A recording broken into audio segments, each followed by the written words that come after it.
Et comme nous avons eu le plaisir de recevoir l'équipe de louange et depuis l'équipe de Fila, aujourd'hui, c'est la première fois que nous accueillons un pasteur français dans notre église. Et c'était une très grande joie de pouvoir accueillir notre pasteur Paul. Et notre communauté a déjà l'expérience d'avoir passé dans cette communauté pour célébrer Dieu ensemble. Et aujourd'hui, nous allons recevoir notre pasteur Paul. Et nous serons vraiment bénis aujourd'hui par le message que tu veux donner à travers ce serviteur de Dieu. Alors, accueillons-le en acclamant donc notre Seigneur, en tant qu'acclamant fort.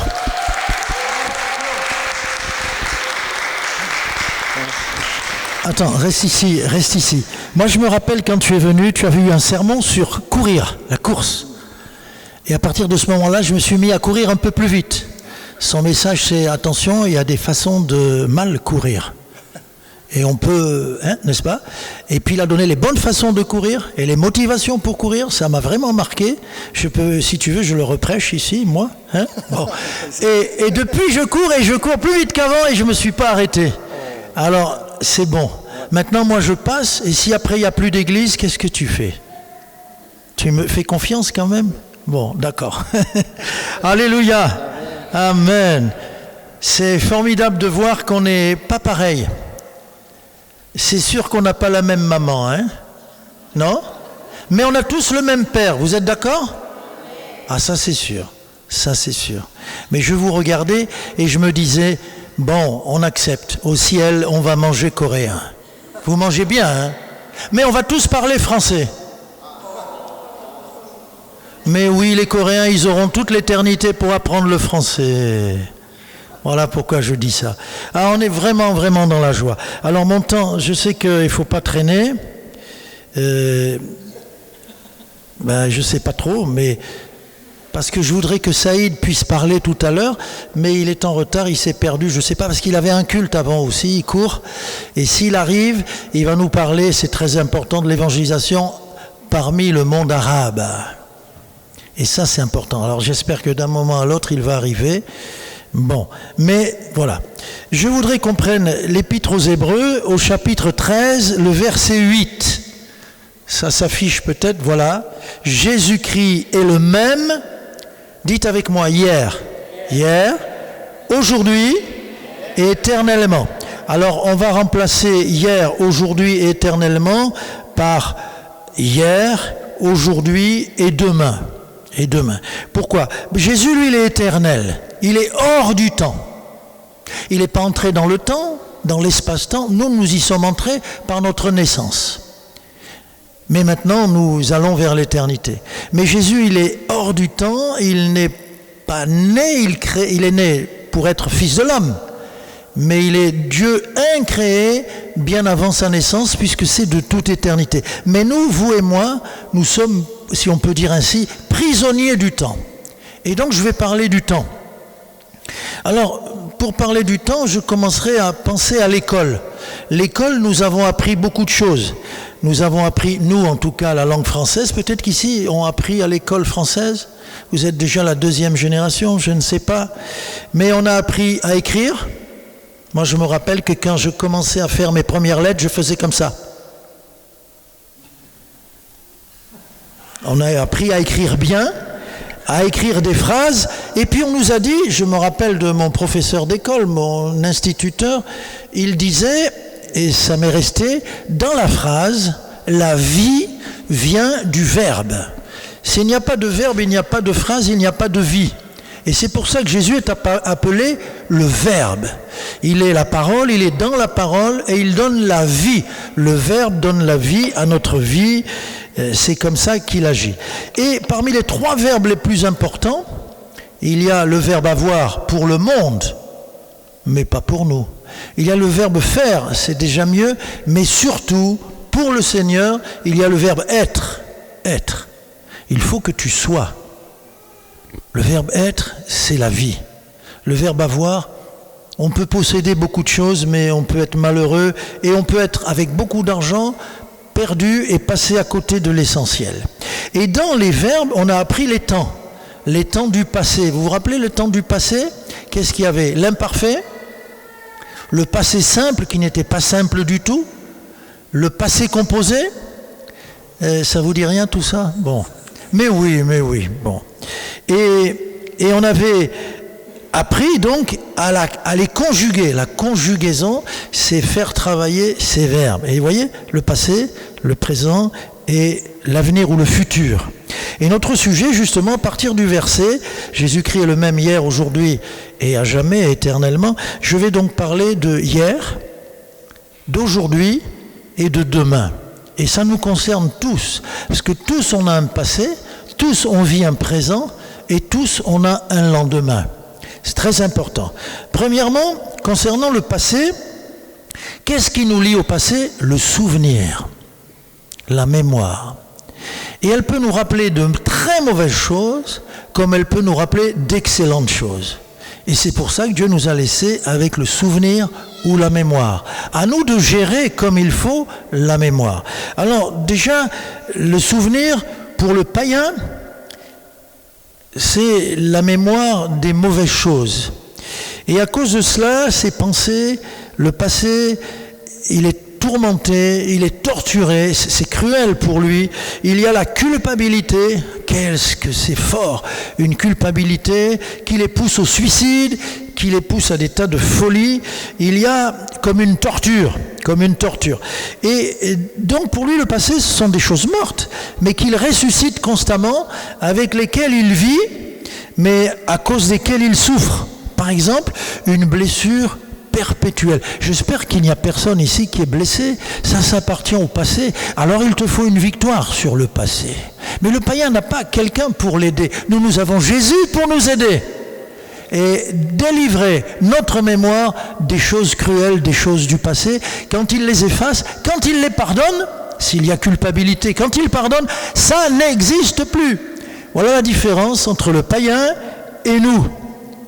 Et on dit aux païens, ne laisse pas ton passé te voler ton avenir. À cause du passé qui domine les gens, ils se privent ou ils pleurent même devant quelque chose de glorieux qui les attend.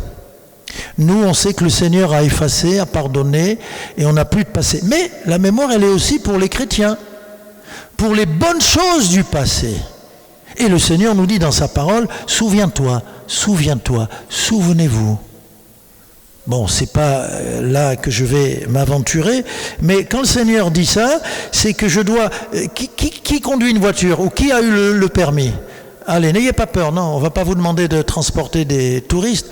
Levez la main. Voilà. Vous savez que dans la voiture, nous avons combien de rétroviseurs à l'intérieur? Il y en a un, sur les côtés, 1 et 1, 2. Et aujourd'hui, il y a des caméras derrière, tu n'as même plus besoin de rétroviseur, tu regardes tes caméras. Mais on a besoin de regarder en arrière ou pas? Le danger peut arriver de derrière. Alors donc, nous avons besoin, vous et moi, de faire travailler la mémoire. Et ça, c'est la mémoire du vécu. Du vécu. Il m'a béni. Je suis allé à l'hôpital, mais le Seigneur est intervenu. Ou bien j'ai prié, il m'a aidé dans mon examen. Ou bien quelqu'un dira, j'ai rencontré ma fiancée cette année, en 2025. Et tu te rappelles la première fois où tu allais lui déclarer ton amour et tu tremblais. Et elle osait pas répondre, elle tremblait plus que toi. Ça, c'est le vécu. Il faut se souvenir des bénédictions. Il faut se souvenir des miracles, des exaucements, du secours de Dieu hier. Donc la mémoire est très importante. Alléluia. Mais quand elle vient me réduire à rien, quand elle vient me paniquer, m'apporter le stress, je la refuse au nom du Seigneur. Je ne vais pas quand même déterrer des choses mortes, ça sent mauvais. Je ne vais pas toucher à ces choses. C'est fini, il les a effacées, elles n'existent plus. Non, et je refuse le passé qui va me tourmenter. Par contre, Seigneur, et quand je dis le vécu, il y a aussi dans la Bible, Dieu nous donne ce qu'il appelle des témoignages de son amour. Il y a des psaumes historiques où Dieu rappelle comment il a conduit son peuple, comment il les a bénis, comment il les a délivrés. Et ces témoignages, dans les psaumes, il y en a beaucoup, me prouvent que Dieu me rassure, que Dieu me connaît et qu'il va m'aider et me bénir. Voilà, alors les encouragements, la mémoire, les encouragements de la Bible aussi, pour me rappeler que Dieu est un Dieu fidèle. C'est important. Comme ça, le passé ne pourra jamais me faire du mal. Ça peut venir dans les pensées, mais je les chasse. Et si ce sont les choses de Dieu, je veux me les rappeler. Il y a un chant, vous le chantez, « Compte les bienfaits de Dieu, mets-les tous devant tes yeux. » C'est le passé, je les mets dans le présent, devant, oh Seigneur, oh Seigneur, oh Seigneur. N'est-ce pas? Voilà. La deuxième chose, c'est que si on parle d'hier, on est dans le temps, on vit dans le temps, dans l'espace-temps, il faut parler d'aujourd'hui. N'est-ce pas? Il y a des gens qui sont dominés par les choses du passé, culpabilisés, ils vivent même pas leur présent, et il y en a d'autres qui sont tellement en projection devant qu'ils ne vivent pas le présent. Ou les pieds sur terre un peu beaucoup. N'est-ce pas?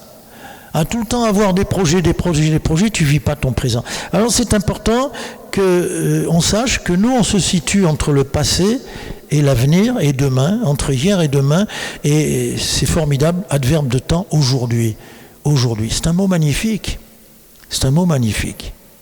D'autant plus que le Seigneur, quand il se présente à Moïse, il dit « Je suis le je suis. Je suis du présent. Je suis là, maintenant. » Et ça, c'est important de comprendre qu'on vit avec un Dieu qui veut nous faire vivre dans le temps présent. Le passé est mort, je ne vis pas avec. Et l'avenir, demain, n'est pas encore né. Je ne vais pas m'inquiéter pour demain, ce n'est pas encore né. Même s'il y a une menace, peut-être qu'elle ne va jamais s'accomplir. Alors je vais souffrir pour rien par rapport à l'avenir. Eh bien, je dis non. Pour moi, mes lendemains sont entre les mains du Seigneur. Le présent m'appartient. Je peux faire les bons ou les mauvais choix. Le passé n'existe plus. Et ce qui est devant moi, demain, appartient à Dieu. Pourquoi m'en inquiéter? Alors, si ça appartient à Dieu, ton lendemain, arrête de rêver. Parce que je sais que maintenant, c'est une mode de dire il faut que tu aies un rêve pour Dieu. Non, vis ton présent. Vis ton présent. Et les rêves, ce n'est pas des réalités. Et il faut bien vivre notre présent. Donc, quand je parle du présent, je dis ceci, le présent m'appartient. Et alors, le présent, lui aussi, il est attaqué. Comme on peut être attaqué par le passé, c'est qu'il peut y avoir des soucis dans les affaires de la vie. Ceux qui ont quelques cheveux blancs comme moi, ils savent que la vie n'est pas un long fleuve tranquille. Tu es jeune, mais tu peux dire ça, pasteur? Il y a des coups dans la vie, il y a des larmes dans la vie. Et donc, les soucis et les affaires de la vie. Que nous dit le Seigneur? 1 Pierre 5, verset 7. Déchargez-vous sur lui de tous vos soucis, car lui-même prend soin de vous. Amen. Ça veut dire que les soucis qui sont légitimes, d'accord, mais les soucis peuvent être un fardeau, et certains croulent sous un fardeau. Un jour, j'ai dit à une dame, mais ma chère sœur, est-ce que Dieu t'a demandé de prendre ce fardeau? Hein? Elle me dit, mais c'est mon frère. Je dis, oui, mais tu t'écroules avec lui. Laisse-le au Seigneur. Ne prends pas ce fardeau. Tu vas t'écrouler avec lui. Et donc le Seigneur nous apprend que dans le quotidien, si on doit se décharger sur lui de tous nos soucis, c'est pour qu'on ait le pas plus léger. Tu parlais de la course, mais c'est ça, une course doit être légère. Décharge-toi des soucis. Et sache que c'est Dieu qui prend soin de toi dans le moment présent. Jésus le dit plusieurs fois, ne vous inquiétez de rien. Un jour, j'ai dit ça à une dame, à une sœur, ne vous inquiétez de rien. Elle me dit, oh, mais vous, c'est facile pour vous, vous êtes pasteur, vous n'êtes jamais attaqué. J'ai dit, quoi?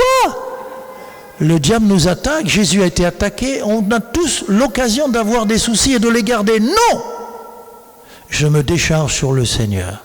Et quand j'apporte mon fardeau au Seigneur, je suis plus léger. Le Seigneur prend le fardeau, le jette dans l'océan de son amour, et il rend mon pas léger, et je continue à courir, pasteur, et à courir de mieux en mieux, pasteur, parce que je cours léger. Dans la vie, apprenez, les jeunes là, courez léger. Ne mettez pas des fardeaux. Ne laissez personne mettre des fardeaux sur vos épaules. Courez léger. Et si vous sentez que ça pèse un peu, hop, amenez-le au Seigneur. Seigneur, c'est ton problème. Alléluia. C'est compris? Ce sont mes affaires, ça l'intéresse. Amène-les, je les amène. Alléluia. Et aussi, aujourd'hui, que dit Jésus? Le Père prend soin des petits moineaux. Les petits oiseaux qui n'ont pas de prix, ça vaut rien du tout. Mais moi, j'ai une grande valeur à ses yeux. Et il me dit, ne t'inquiète pas, le Père Céleste s'occupe des petits oiseaux. Il n'en tombe pas un seul sans la volonté de mon Père. Alors ne t'inquiète pas. Et il nous assure ainsi la protection divine. Et j'ajoute encore que le Seigneur nous assure sa présence. J'ai mis un verset aussi, il y en a tellement. Enseignez-leur à observer tout ce que je vous ai prescrit, ça va avec la parole. Et il dit, Jésus, je suis avec vous tous les jours, chaque jour, jusqu'à la fin du monde. Donc aussi longtemps que je peux dire aujourd'hui, il est là. Il n'est pas avec moi seulement, parce qu'après nous on a eu la Pentecôte, il est venu en eux. Jésus est en moi chaque jour. Quand je me lève, je suis heureux. Le Seigneur est là. Et on ne peut pas l'enlever, on ne peut pas l'arracher, on ne peut pas faire une opération pour enlever le Seigneur. Il est à l'intérieur de moi. Amen. Et quand le diable, on a un petit chant pour les enfants, toc, toc, toc. Quelqu'un frappe à la porte, toc, toc, toc. C'est Jésus, il veut entrer, fais-le rentrer. Mais après, toc, toc, toc. Quelqu'un frappe à la porte, c'est le diable qui veut entrer. Mais quand Jésus est en moi, ben je peux ouvrir la porte. Il va être face à face avec celui qui habite en moi. Et c'est lui qui va avoir peur et qui va reculer. Chaque jour, le Seigneur m'assure sa présence. Je ne la mérite pas, mais j'ai choisi de vivre avec lui et lui, il a décidé de venir habiter en moi. Et donc, j'ai de l'assurance. En plus, il me dit, partout où je vais, désormais, vous verrez, et on voit chaque jour, le ciel ouvert au-dessus de nos têtes. Où que tu ailles, le ciel est ouvert, parce que ton Dieu est avec toi. Où que tu ailles, tu réussiras, parce que ton Dieu est avec toi. Alléluia. Amen. Voilà. Et il y a encore aussi le quotidien, eh bien c'est l'obéissance. Deutéronome 27, Moïse va parler avec les sacrificateurs, ils vont parler à tout Israël, et Moïse va leur dire, Israël, sois attentif, écoute. Aujourd'hui, vous voyez cette expression aujourd'hui, tu es devenu le peuple de l'Éternel ton Dieu, tu obéiras, et après tous les jours, tu obéiras à la voix de l'Éternel ton Dieu, et tu mettras en pratique ses commandements et ses lois que je te prescris aujourd'hui, encore une fois, amen. Quel mot puissant aujourd'hui. Je peux dire aujourd'hui parce que Dieu m'a donné la vie ce matin, il m'a donné une journée de plus. Je ne sais pas si je dirai demain, c'est pas mon problème. Mais tant que je peux dire aujourd'hui, Jésus vit en moi. Il vit en moi, c'est l'espérance de sa gloire.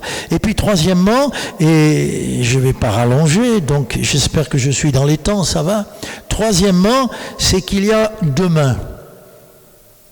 Dans les temps, le futur, le conditionnel. Conditionnel, c'est un futur, mais pas certain. Le subjonctif aussi, c'est un souhait parfois, mais pas certain. Mais le futur avec Dieu, c'est pas incertain. Le futur avec Dieu, c'est un présent qui nous attend. Mais c'est un présent. Les promesses de Dieu, c'est des réalités. Pour nous, c'est une promesse, mais ce sont des réalités qui vont s'accomplir demain. Mais ce sont des réalités, ce n'est pas des promesses. Surtout pas des promesses à la manière des politiques. Qu'est-ce que je dis là? Quelqu'un a relevé ce qu'un candidat promettait, et puis après ce qu'il a fait, et même il a dit le contraire. Plusieurs fois, au cours de son, je ne devrais pas le dire, son mandat, son deuxième mandat, il a dit exactement le contraire de ce qu'il avait promis. Dieu, non, Dieu est fidèle. Et ce qu'il dit, c'est une réalité, mais qui m'attend demain. Quand il dit je reviendrai, je vais venir vous chercher, c'est pas une promesse dans le sens promesse, c'est une réalité. Mais il y a question de temps. On est dans le temps et il faut savoir attendre. Alors donc demain c'est formidable. Or les païens justement, quand je parlais des païens avec le passé, les païens avec l'avenir, ils angoissent. Les nations ont peur. Les individus aujourd'hui ont peur de ce qui va se passer. Est-ce qu'on aura à manger? Est-ce qu'il y aura de l'eau? Est-ce que l'eau sera potable? Est-ce qu'il y aura une troisième guerre mondiale? Et ils ont, en tant qu'individu, c'est l'angoisse. En tant que nation, un jour, j'étais chez un ministre à Paris, là, dans son bureau, et on parlait, et il me dit, on ne sait pas. On est au pouvoir, mais on ne sait pas ce qui va se passer. On ne sait pas. Et il me parlait de ces questionnements, pas angoisse quand même, mais ces questionnements. Il dit, on ne sait pas ce qu'il y a au bout. Mais nous, mes frères et mes sœurs, qu'est-ce qu'on est heureux d'avoir remis notre vie entre les mains du Maître. Alléluia. Jésus a compté tes jours. Est-ce qu'on peut les raccourcir? Non. C'est lui qui a compté tes jours. Personne ne peut raccourcir. Si, toi, tu peux raccourcir tes jours. Si tu commences un chemin de désobéissance. Mais sinon, le Seigneur, s'il a prévu cette durée-là, le temps, l'espace-temps, tu iras jusque-là. Personne ne peut entraver ta marche, parce que Dieu est avec toi, vaillant héros. Alors, les chrétiens, les promesses d'aujourd'hui, elles vont s'accomplir, c'est sûr. Demain matin, dans quelques jours, mais elles vont s'accomplir. Et j'aime bien Proverbe 23, verset 18. Voilà ce qu'il est dit. Le Seigneur est un avenir. Il est mon avenir et mon espérance ne sera pas anéantie. Alléluia. Donc il est le garant de mon présent, il est avec moi partout où je vais, il vit en moi. Le je suis est présent, je dis deux fois la même chose, le je suis est présent, mais aussi, je le vois là, il est la garantie de mes lendemains. Il est la garantie de mon avenir. Et aussi, puisqu'on parle des promesses de Dieu, c'est formidable. Celui qui dit qu'il est mon avenir, Jérémie 29, verset 11, Dieu dit, regardez comment le Seigneur s'intéresse à nous. Il est le Dieu de notre passé, il l'efface, on n'en entend plus parler. Il est le Dieu de mon présent pour m'accompagner et pour que je réussisse dans tout ce que j'entreprends avec lui. Mais aussi, c'est formidable, il dit qu'il a des intentions, des projets, des desseins. Un dessein, D-E-2-S-E-I-N, un dessein, c'est un projet, une volonté, un Dieu qui est têtu. Il dit, je suis têtu, je suis déterminé, je suis décidé à ne pas te lâcher et à te bénir jusqu'au bout. C'est ça que ça veut dire. Et c'est ça l'espérance chrétienne. C'est une espérance vivante. Alors là, on lit, Dieu sait lui, parce que c'est lui qui les a conçus. Les projets que j'ai formés, c'est pas en 5 minutes, il les a élaborés, il a travaillé, et parce qu'il veut faire tout concourir à notre bonheur. J'ai formé des projets de paix et non de malheur, afin de vous donner un avenir et de l'espérance. Mais ça, c'est formidable, ça. Donc, mon assurance dans la vie est constante. Je cours parce que c'est Dieu qui me donne la force de courir. Et personne ne peut m'arrêter, sauf le Seigneur. Et parfois, il nous arrête. Une fois, je suis allé à l'hôpital. J'ai eu une crise de colique hépatique. Et donc, ça a été terrible. Terrible. Et quand je suis allé à l'hôpital, je suis resté 3 jours et j'ai béni Dieu d'avoir été à l'hôpital. Seigneur, merci, tu m'as envoyé à l'hôpital. Vous savez pourquoi? J'ai pu témoigner à 13 personnes et leur donner à chacune un petit Nouveau Testament. Ça vaut la peine. Qui veut aller à l'hôpital? Levez tous la main. Levez tous la main pour témoigner. Et les 2 dernières, c'était 2 infirmières. J'étais dans mon lit, elles étaient en face, je dis je vais sortir, j'ai signé la décharge, je m'en vais. C'est Dieu qui m'a guéri. Après. Et elle me posait des questions. C'est quoi? On veut aussi le petit livre bleu. Je dis, il ne m'en reste plus que 2 et vous êtes 2. C'est formidable ça. Et elle parlait, mais regardez le couloir, elles avaient laissé la porte ouverte parce qu'elles avaient peur, je comprends. C'était pendant leurs heures de travail. Mais moi, je n'étais pas en heure de travail, je pouvais évangéliser. Alléluia. Et elles l'ont emporté, vraiment, elles étaient touchées, bouleversées. Voilà, ça vaut la peine. Alors il a tout dans notre main. nos épreuves, nos douleurs, la vallée de l'ombre de la mort, nos joies et nos peines. Amen.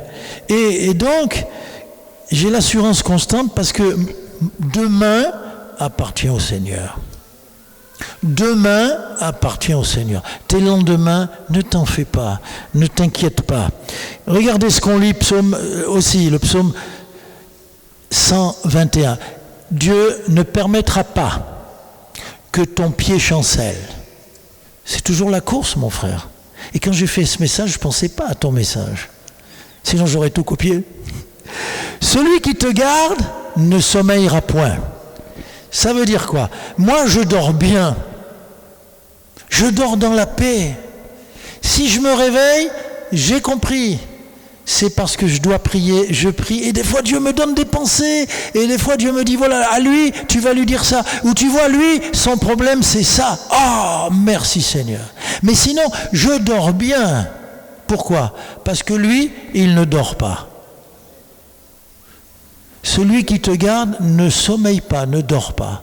Donc si je sais qu'un ange de l'Éternel campe autour de ceux qui le craignent, si je sais que Dieu ne dort pas, il s'occupe de mes affaires, il s'occupe de moi, il s'occupe de ma petite Claudine, il s'occupe d'elle pendant que nous, on dort. Donc pourquoi t'inquiéter? Nos lendemains sont entre ses mains. C'est merveilleux, c'est merveilleux. Et pour terminer, ça c'est une petite chose qu'il faut dire, c'est que vous allez comprendre l'espace-temps, c'est simple. Donc il y a hier, aujourd'hui et demain. Dites-le avec moi. Hier, aujourd'hui, demain. Et la foi dans tout ça, la foi. Eh bien la foi, elle est en dehors du temps. Ces choses qui sont écrites là, c'est depuis longtemps. Pas vrai? Ce livre appartient au passé. Ça ne me gêne pas. Parce qu'on me dit, t'as pas un livre moderne, c'est un vieux bouquin. Oui, je reconnais, ça appartient au passé. C'est écrit au passé. Environ 40 auteurs, mais l'auteur suprême, c'est le Saint-Esprit. C'est du passé, hier. Aujourd'hui, je lis, je médite, je prends. Et demain, ça s'accomplira. Donc quand nous marchons dans la foi, nous sommes complètement en dehors du temps. C'est fort, c'est beau, c'est simple. Et Jésus le dit, Marc 11, 24, Jésus le dit, voilà, tout ce que vous demanderez en priant, et qu'est-ce que je demande? Ces choses promises, passées, crois maintenant là, crois que tu les as, je ne les ai pas encore, et vous le verrez s'accomplir. Quand tu sais que c'est à toi, que c'est pour toi, waouh, tu as pris dans le passé les promesses, tu sais que c'est pour toi, après il peut se passer un jour, 10 jours, un mois, c'est pas grave. Jésus revient, moi je suis heureux, c'est tout près, c'est tout près. Pasteur, peut-être dans 5 ans, peut-être dans 5 ans, je m'en fiche. Allez, 10 ans, on sait que c'est plus proche que jamais. Hein. Bon, dans 10 ans, ou demain matin, je m'en fiche. Mais, et c'est ça la foi.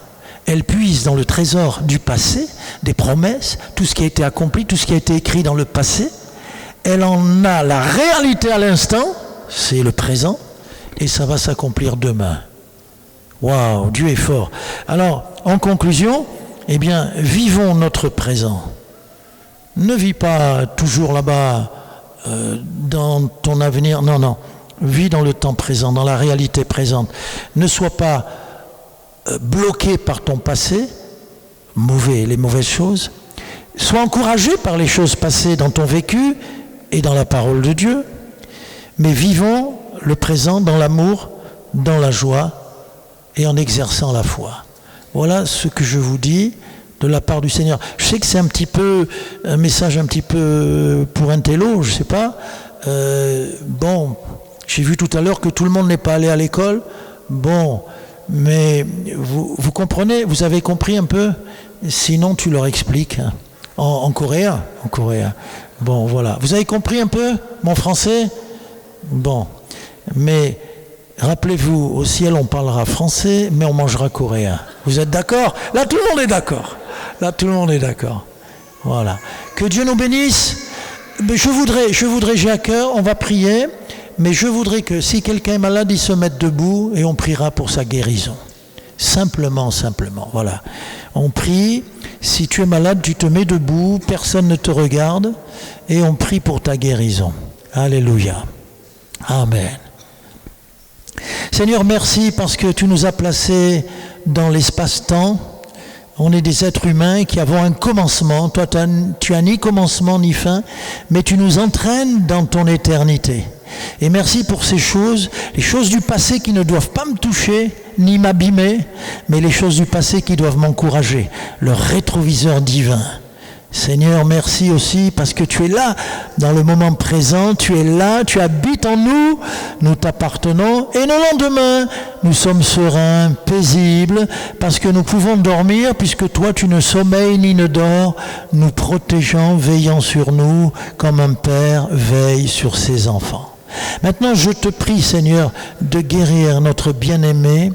Tu l'as guéri à l'instant par ta puissance d'amour. Ses promesses sont d'hier, mais aujourd'hui, elle saisit ta guérison par la foi que tu es capable et que tu veux la délivrer de son problème de santé. Amen. Amen. Alléluia. Merci, pasteur. Il est formidable. Viens ici, viens. Je vais dire du bien de toi. Voilà. Il est formidable. L'église coréenne, vous le gardez, il faut le garder. Vous ne le changez pas, hein. Vous le gardez. Il est formidable, il est intelligent. Un jour, il est intelligent. Un jour, il y a un jeune garçon qui devait avoir 10 ans. Il dit à son papa, « Papa, tu es pasteur, toi ?»« Ben oui, mon fils, tu le sais. Mais comment ça se fait, papa ? Papa, tu es intelligent ?» Il dit, « Oui, ben, tu es intelligent, mais pourtant tu es pasteur. » Parce qu'il pensait que les pasteurs ne devaient pas être intelligents. Oui, heureusement que je suis intelligent. Oui. Merci beaucoup. On va applaudir encore une fois notre pasteur Paul. Bon, merci.